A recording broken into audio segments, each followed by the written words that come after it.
Am făcut acest video pentru că de fiecare dată când postez câte ceva pe grup, primesc în privat întrebarea cu ce protejez lemnul, cu ce îl tratez, cu ce îl dau.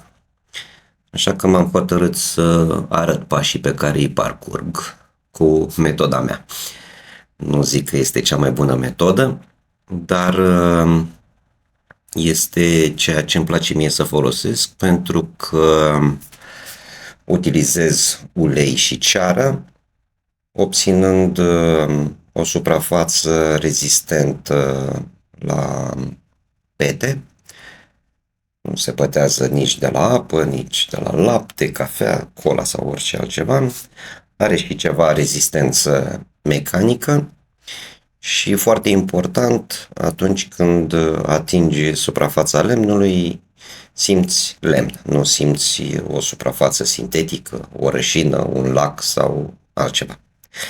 E adevărat că este un tratament care presupune o întreținere periodică, în funcție de condițiile din casa fiecăruia, dar eu zic că se justifică. Dacă cineva vrea lemn masiv în casă, trebuie să-și asume și responsabilitatea de a avea grijă de el. Folosesc ulei și ceară de la Borma,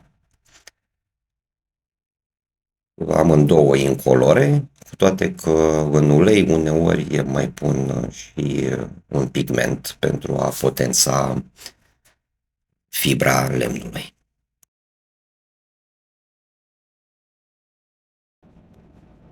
Pregătesc lemnul șlefuindu-l cu maxim granulații 150, astfel încât să nu îi se închidă porii și să poată absorbi uleiul cum trebuie.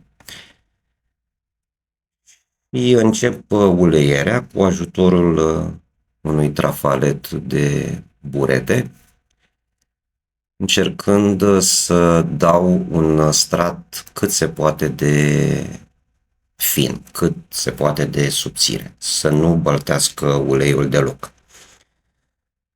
Dat în toate direcțiile posibile, astfel încât să se acopere foarte bine. Și îl întind revenind asupra zonei unde dau de mai multe ori, întinzându-l până când obțin un strat uniform și cât mai subțire posibil. Uleiul acesta are și puțin pigment negru, cam 2 ml de pigment la 1 litru de ulei. Și îl las la uscat, în funcție de temperatura din atelier, cam 12-24 de ore. După uscare, încep șlefuirea.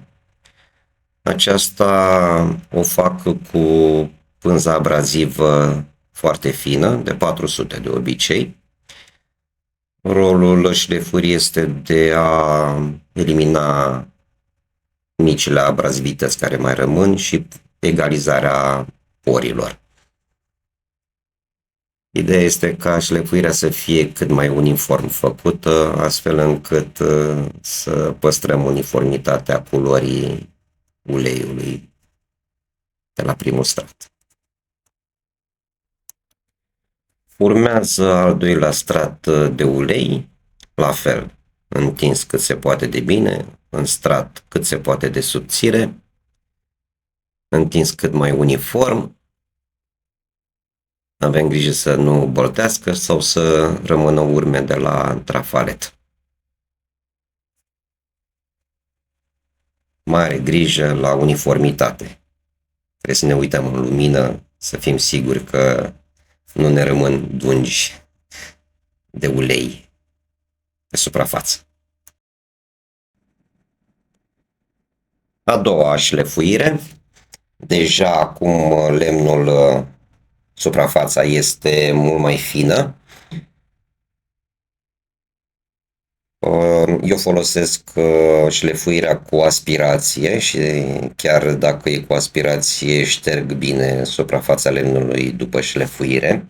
Dacă nu folosiți aspirație, aveți grijă să nu rămână praf înainte de a da următoarea mână de ulei. Verificat să nu rămână asperități la suprafață. Verificat și vizual să fie uniform. Urmează ultimul strat de ulei. Ultima mână pe care o dau, întind la fel foarte bine și uniform în toate direcțiile uleiul. Am încercat să dau și strat mai gros, în speranța că mai economisesc din timp, dar chiar dacă vizual după ce dăm cu ulei arată bine, el când se întărește, având în compoziție și ceva ceară, formează niște mici brobonele invizibile inițial, dar când facem ultima șlefuire ies la iveală și estetic nu mai arată deloc bine. De aceea trebuie dat mai degrabă straturi mai multe și mai subțiri. Pe de o parte este mai bine absorbit, dar pe de altă parte la final arată mult mai uniform suprafața și estetic mult mai frumos. Am ajuns în final și la ultima șlefuire. Ce vreau să menționez este că atunci când sunt piese mai mici, chiar dacă sunt blaturi, șlefuirea de multe ori o fac la mână. Am senzația că am chiar un control mai mare asupra felului în care șlefuiesc.